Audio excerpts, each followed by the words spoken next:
চায়।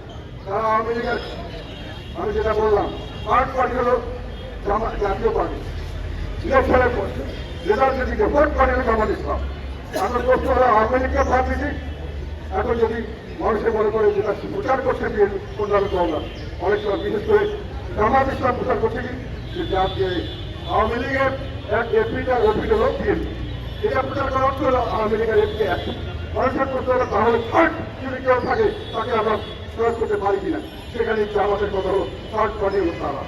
কিন্তু প্রশ্ন হলো জাতীয় পার্টি থাকলে তো তারা থার্ড পার্টি হতে পারবে না, অল্টারনেটিভ হওয়ার তো তাদের কোনো সুযোগ নাই এখানে।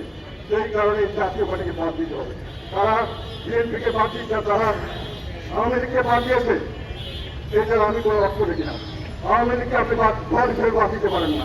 আপনি যদি আওয়ামী লীগকে বাদ দিতে চান তাহলে তার মামলা করে যেটা করতে করতে হবে দলকে। তার আগে আমরা যেটা লোক যারা খারাপ করেছে তাকে বাদ দিতে পারি, দলকে কিভাবে বাদ দেওয়া যায়, বিচার ছাড়া অ্যাডমিনিস্ট্রেটিভ অর্ডারে এগুলো করা হচ্ছে। এবং তার বিরুদ্ধে বলতে তাদেরকে আমাদেরকে নানান রকম